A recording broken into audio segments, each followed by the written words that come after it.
All right, we are live. Happy Monday, September the 30th, 2019. And we are live here at OPM Training School, downtown Duncanville, Texas. Of course, I'm your professor, Dr. E.jean Pemberton Jones. And I wanted to make sure we could see and hear me, and you can. So today is a fantastic day because we are ending the third quarter of this physical year, which means that many of you that started with me this summer, or if you started with me at the beginning of this year, or just recently, you are moving fast, furious forward towards getting your GED. I want to, before I get started with our lesson today, which is, as you see, I've written it on the board, dealing with functions, graphing, coordinate grids. I'm going to do a couple of things. One, I want to congratulate some of my students who have successfully taken the science test, and they are very close to passing. They did the pre-test, so now they're preparing for the actual test. So congratulations to those students, as well as to my students who passed the math portion of the test. And then I also have students who have taken the social studies as well, and they too have passed the test. So congratulations to them. And I've got some wonderful students in this class with me tonight, and they're going to be the next crew, right? Right, amen. Somebody said amen, like we're in church. Amen, that's what I'm talking about. So it's going to be a great opportunity. And guess what? I shared this last week. If you had this as your New Year's resolution to get your GED in the year of 2019, it's not too late. It's not too late to get your GED no matter where you're located in the United States of America. Now is the perfect time to get your GED. Get that GED for your Christmas present. That's a wonderful, amazing Christmas present to yourself. And how to do that, you can go to my website, which is behind me. Go to www.opmtrainingschool.education. That's opmtrainingschool.education. And go to the part that talks about getting your GED. And we give you step by step our recommendation here at the school, what you can do towards getting your GED. The first thing I always recommend is that you set up your GED account, because you have to go through the official website in order to schedule to take your GED. And then there's some other recommendations we have on our websites. But just go to our websites, whether you use us or not. My passion, my commitment is to get as many people who can an opportunity to move forward towards successfully passing their GED. Now, today we are going to move into the next phase of our math portion. At the beginning of this fall term, we opened up with numbers and operations. The second phase of our math portion, we talked about geometry. And then we did algebraic expressions, and we talked about the FOIL method, as well as how to simplify expressions with two terms. So if you missed those lessons, you can always go to our website, and on our website is my YouTube channel, so you can actually see those videos on the YouTube channel, and then give us your comments about what you think as it relates to the videos. Were they helpful? Did you need some more details? Is this something that you're struggling with? Would you like additional lessons in those specific areas as it relates to math to help you to successfully pass the GED? And if it is, we definitely want to do our very best to help you to become successful as it relates to that. Now, we don't videotape the whole lesson, the whole class, because the benefit of my students being here is they get 100% of me for a couple of hours, and you only get a part of me for a part of the hour. So in that, if you want more, just go to our website and hit the contact us button, or contact us and email us from the website, and we will let you know how you can set up an opportunity to speak with us so you can be part of our GED family.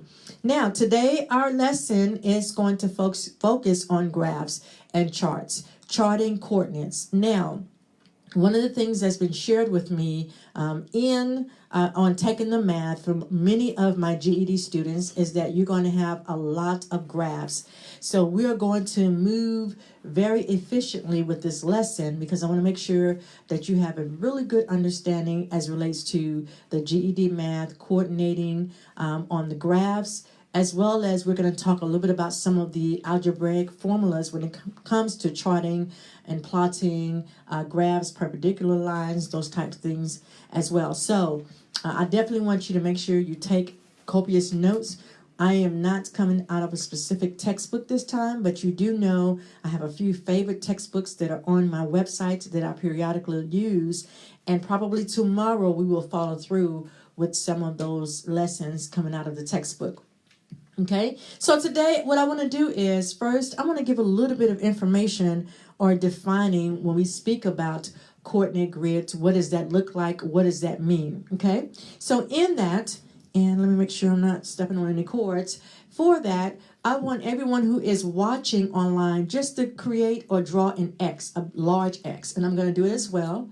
A large X. A large X. X.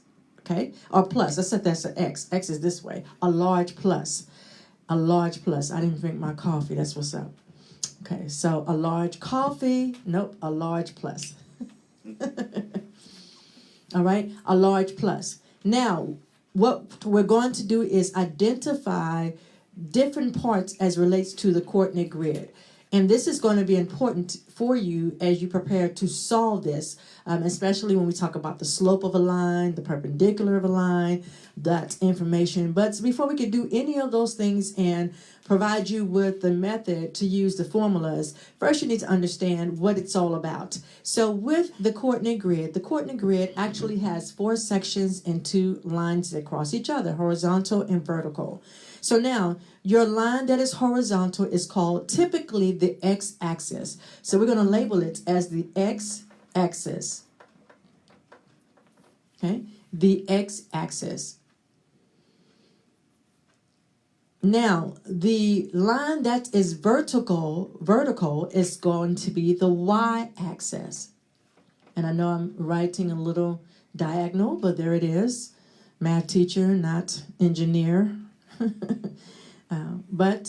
So we have the y-axis and the x-axis. Now, just for a footnote, and this is probably not going to be on your GED test, but for some of you that are preparing for maybe your SAT, ACT, or any other test, whenever you see the horizontal and vertical line cross each other, cross paths, the line that is horizontal is always going to be the alphabet. That's the first alphabet in the alphabetical order. So if they ask and they say A and B, your horizontal line is going to be A, your vertical line is going to be B. Got it? If they say G and H, your horizontal line is going to be G, your vertical line is going to be what?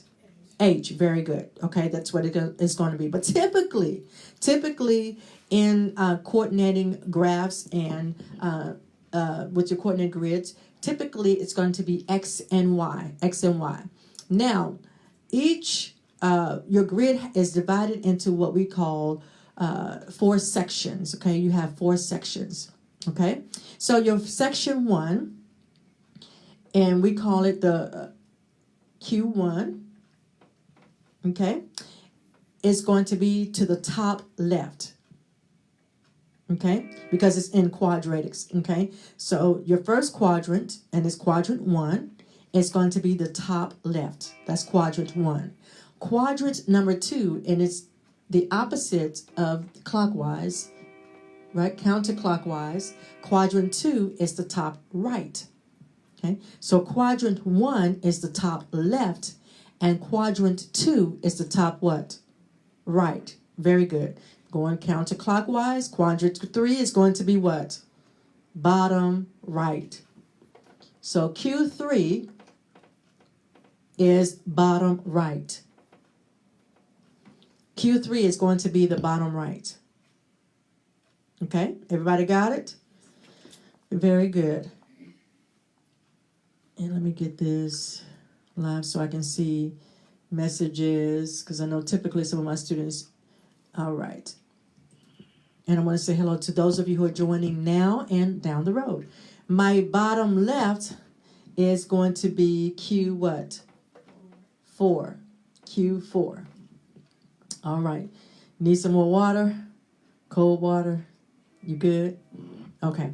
So we have quadrant 1, quadrant 2, quadrant 3, and quadrant 4. Okay?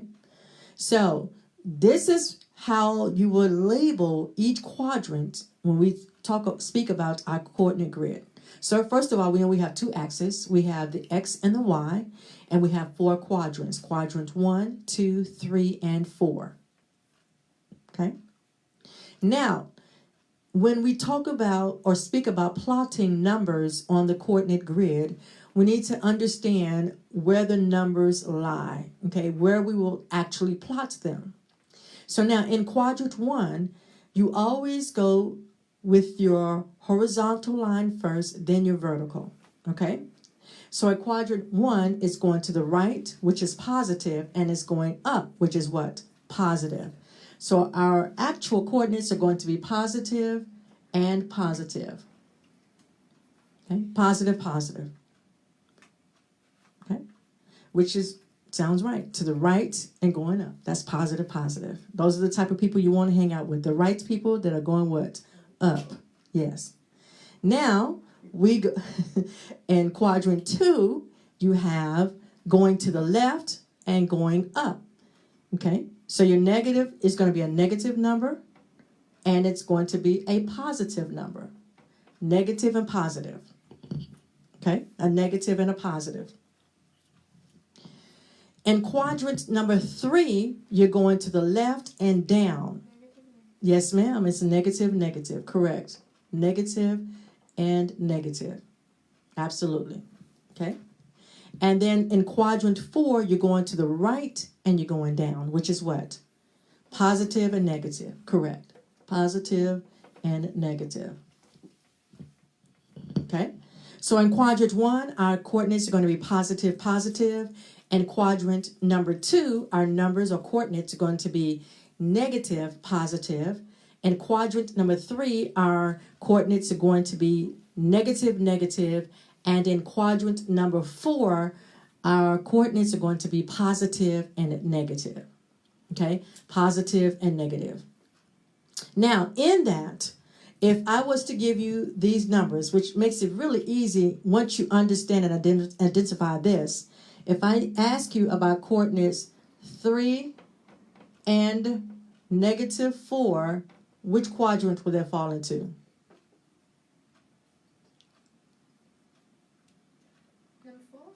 Okay, absolutely. It's going to be positive and negative. Q4. Okay. Everybody got that? All right. So now, if I was, let me erase that. All right. That was loud. If I was to use the coordinates of negative 3 and a negative 1, which quadrant would that be in? Q3, correct. All right.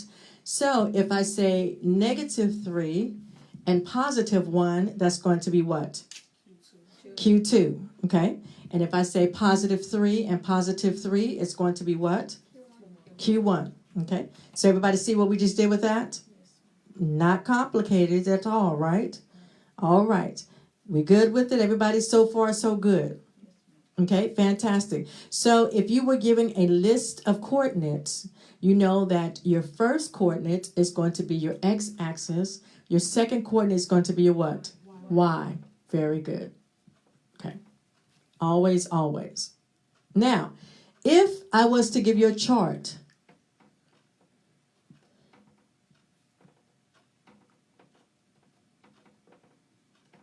and this is not the best looking chart, but that's okay. And I say this is shoes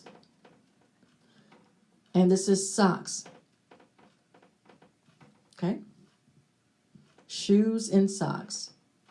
Now, if I ask you to chart shoes and socks, and I say negative 3 and 4, 6, negative 2, negative 1, negative 3, 4, and 2.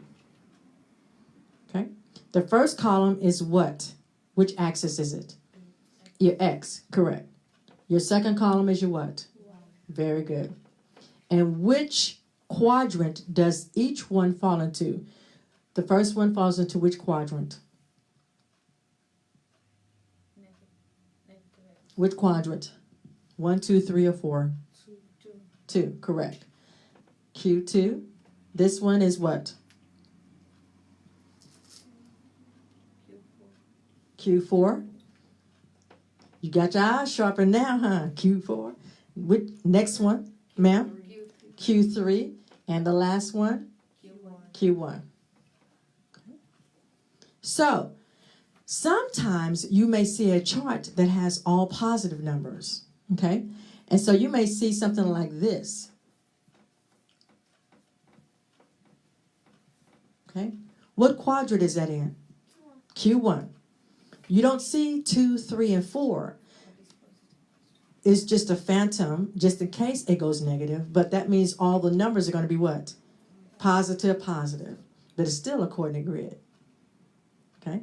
So when you see a chart, that's what it looks like. And sometimes those charts create pies. And sometimes this is how people measure things, outcomes, okay, bottom lines, stuff like that. Okay? So you may not see it like this. You may see it in this format. You may see it in this format. Okay? So let's do another example. I'll keep the graph up. But if I did this,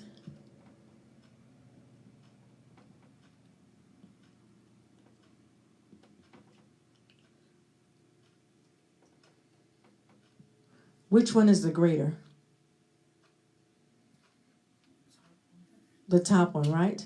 Because no matter how this looks or this looks, we know this is what? Positive, positive. And this is what? Negative, positive. Okay, so you may see on your test, a question will ask which one has the greater value. Which one has the greater value? And in that, this is how you would be able to know. So even though it doesn't show you the full chart, the graph, you know because of your quadrant identification, which one is greater. You know that. You're hanging in there. I'm trying. You're doing a good job. I appreciate it. I know it's tough. My husband's watching. Hey, hubby. He's rolling right now. All right. Any questions with that? We got it? So can I throw a little monkey wrench in that? All right. So now I want to talk about quadratic formula. Okay, I want to pull that in, but I'm definitely going to revisit with that. But I think it's appropriate right now just because we are talking about your x-axis, your y-axis. And we know that the first number in coordinates is going to belong to the what? The x, correct? And the second one belongs to the what?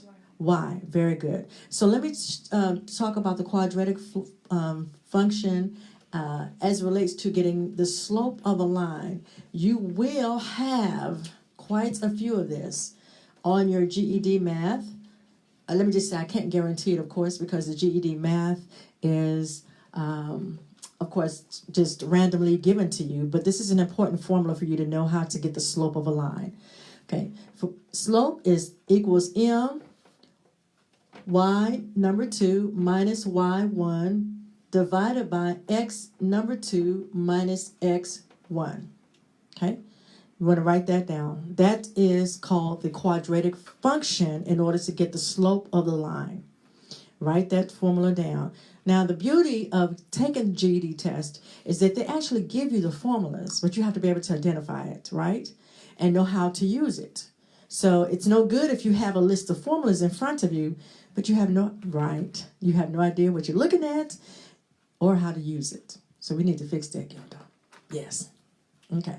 So now this is your formula to get the slope of a line. Now remember, in your coordinate grid, so when you get your coordinates, the first number in your coordinates are going to be what? X-axis, okay? The second one belongs to the Y. So last week we dealt with the FOIL method. Y'all remember that? Those who were with me, right? Where we had two terms where it was X plus 1 times X minus 1, something like that. Remember we did that? And we used what is called the FOIL method. First, outer, inner, and then last, right? So let's do that right quick because we talked about this last week. So your FOIL is the first, outer, inner, and the last. And those of you who are just catching on, this is on a previous video. It says the FOIL method, so you can review that. But let's quickly go through it so we can remind ourselves of this method, okay? So the first two terms is x times x, which is x squared. Okay, the outer two terms is x and negative y. So x times negative y is x times negative 1 is negative 1x. And then your inner two terms is 1 times x, right? So 1 times x is 1x. And then your last two terms is 1 times what? Negative 1. So 1 times negative 1 is what? Negative 1, because a negative times a positive is a what? Is a negative. Very good. Okay. So then we rewrite our algebraic expression, which is x squared minus 1x plus 1x minus 1.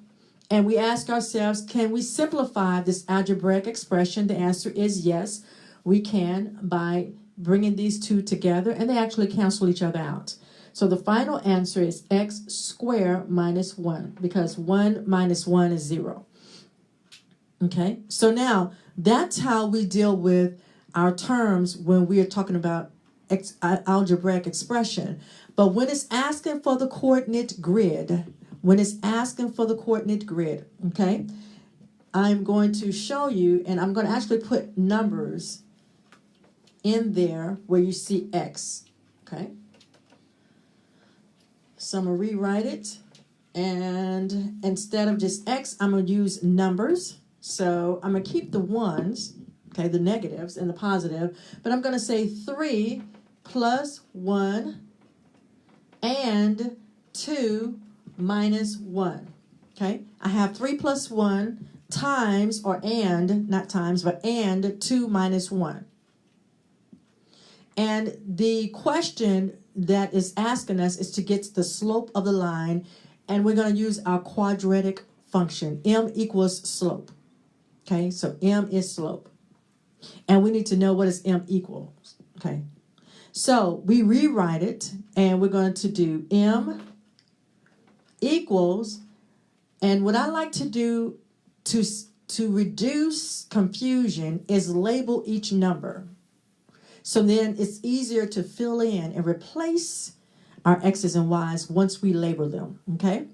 So we're just going to do x1 right here, x2 right there, y1 right there, and y2. There you go. Once you label it, it makes it so much easier to solve for the slope of the line. Makes it simpler, much easier. Okay? So now, once I've done my label, I just replace where my y's are located and my x's, right? So the y2 is what? -1. Okay, it kind of looks like a half, but that's actually y and then 2. So that's -1 minus y1 is what? +1, so -1, okay, divided by, what's x2? 2, very good, it's 2. Minus, what's x1? 3, there we go.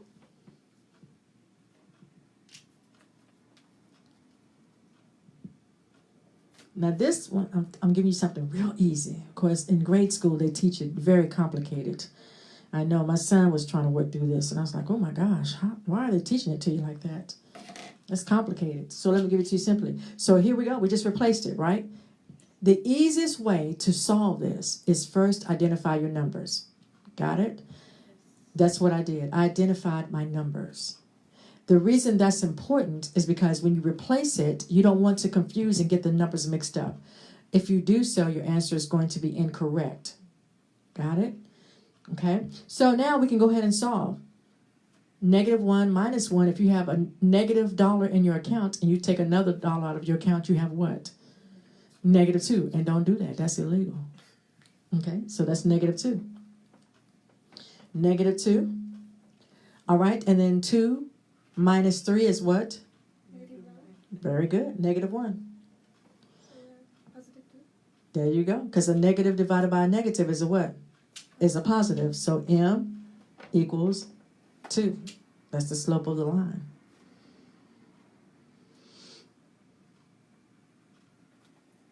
Now tomorrow we'll talk about how to put it on the graphs. But today we're just learning basics. And this is going to be important because, again, functions, you're going to have quite a few functions. Every person that has taken the GED Math has told me that they've had this on the test, quite a few. So we want to make sure you're prepared. And algebra. Of course, we did algebra and geometry already. All right? So now, let's go ahead. Let's try it again, okay? And those of you who are with me in the audience, I want you to try this as well. I'm going to go ahead and post another one on the board. And I want you to try to solve it by using the formula. We're going to get to the slope of the line. And if you can, in your comments, or you can text or email, or however you want to do it, send me your answers. Class, if you can go ahead and do it as well. So this time we're going to do 5 and negative 3. And then we're going to have 4 and 2. Okay? So we have 2 sets of coordinates. Our first set of coordinates is 5 and negative 3. Our second set of coordinates is 4 and 2. So you did it that quick? Yeah, negative 5. Okay, hold on. She's quick. That's good. That's what I'm talking about. High five in the air. Okay, you gonna leave me hanging? Thank you, ma'am. That's good. Okay. So now what you do is you replace. First of all, remember I said label, right? Go ahead and label. Label and then replace. Put each number in its spot. So let's go ahead and label. We'll say this is X1 and Y1. This is X2 and Y2. And if it's small, I apologize to those of you who are watching online.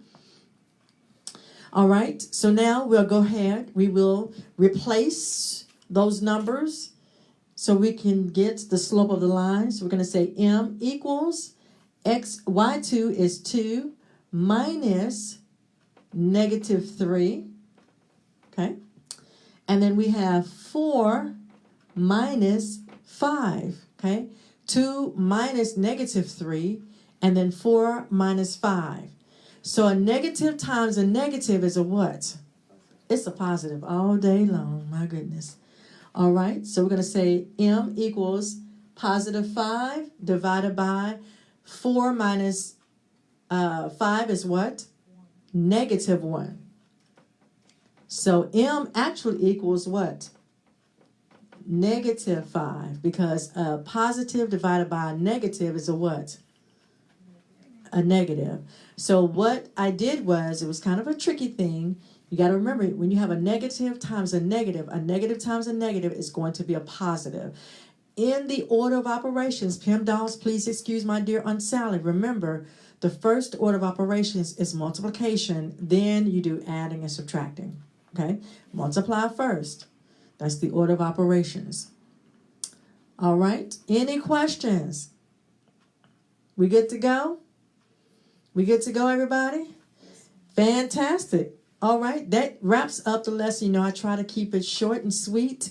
And of course, we'll be back on tomorrow to talk a little bit more about functions. For more information about functions or anything that we've done with preparing for GED, make sure you go to our website.